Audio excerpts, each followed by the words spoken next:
Hey everybody, welcome back to History of Sports. Today we are going to start a new unit and we're going to talk about early American sports. When we're talking about early American sports, the first thing we have to do is talk about the earliest Americans. And the earliest Americans are obviously Native Americans. They were in North America much longer than Europeans. So before Europeans ever came to America, Native Americans had already established lots and lots and lots of different types of sports on the continent. They were even like the first people to wager on sports. Just like when we talked about ancient Greek sports and ancient Chinese sports, archery is always going to come up as one of the earliest sports in world history. So Native Americans depended on archery skills for survival because they would hunt things like buffalo, deer, whatever it may be. If they didn't have these skills, then they would not be able to, eat or provide for their tribe.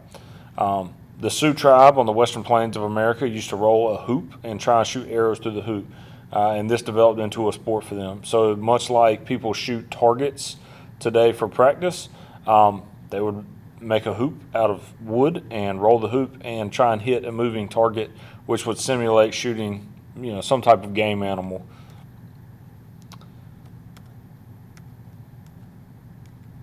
Next is running, and there's all different types of running, but the running I really want to focus on is long distance running. So Native Americans developed different types of running competitions out of necessity.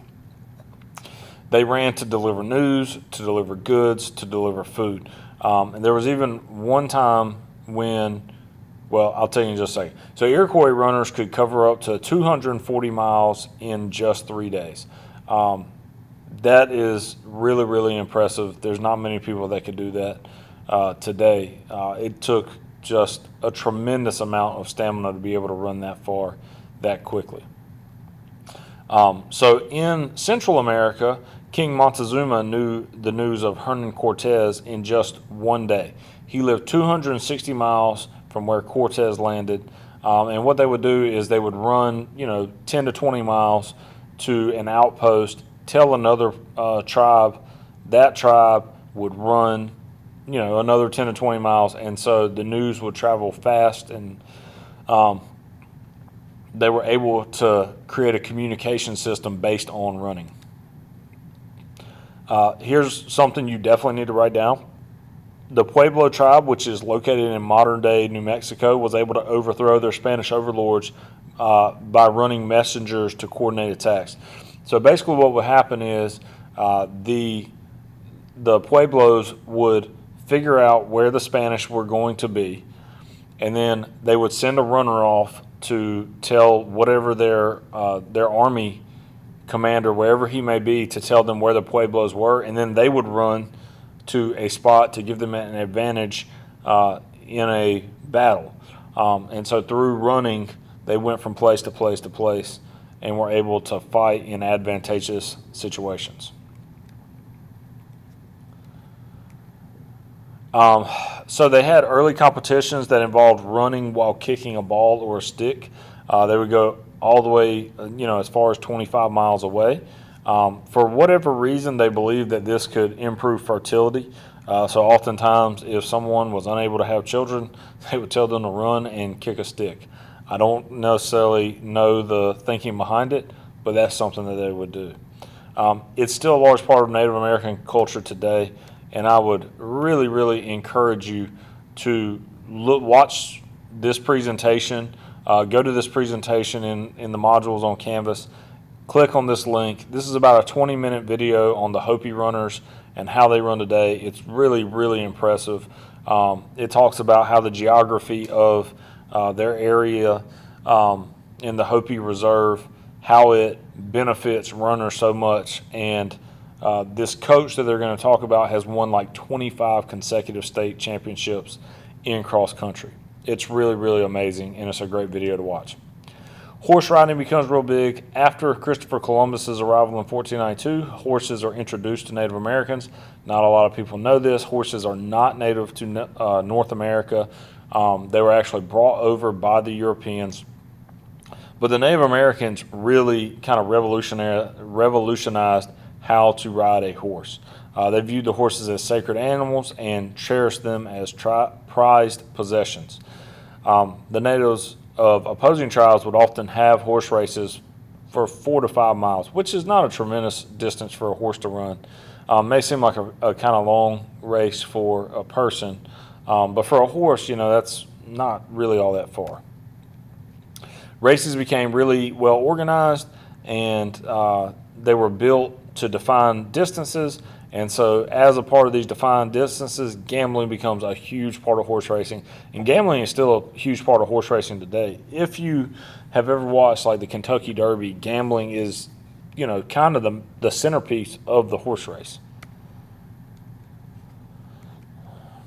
So then there is a sport called Tole, and Tole is a variation of lacrosse.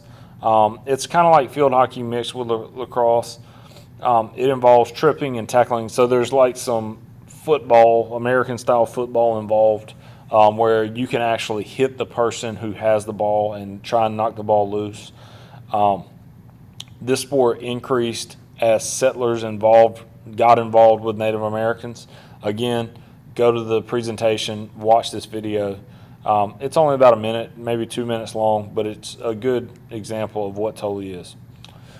So now the most famous Native American sport would be lacrosse. And lacrosse is still played today. A lot of people don't realize it was created by Native Americans, and specifically the 5 tribes of the Iroquois Nation in New York, around the Finger Lakes area.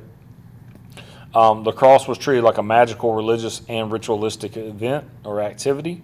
Oftentimes, people would play lacrosse games at a funeral in order to celebrate the person's life. Here are early lacrosse sticks. You see how you have some bigger sticks, some smaller sticks. The stick you use depended on the position you played. In lacrosse, the rules were pretty flexible, and so were the fields. It's kind of like, they would set up a field with whatever they may have in whatever area. Oftentimes, there was no out of bounds. The fields might be played in between 2 villages, which could be 1 mile, 2 miles long.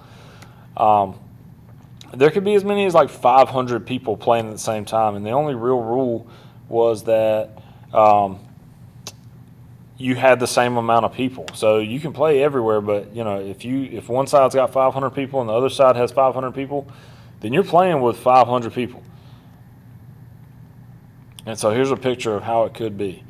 In 1794, the Seneca and the Mohawk tribes settled a land dispute through a lacrosse game rather than fighting a war. I would note that because that is on your next test. In 1797, the tribes played a rematch that featured 500 players. Just like I was saying, you could play with up to 500 players.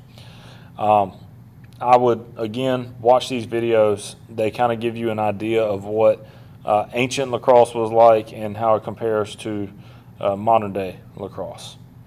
That's all I got for you today, guys. I hope you're all doing well. We will get going again with the next one just a little bit.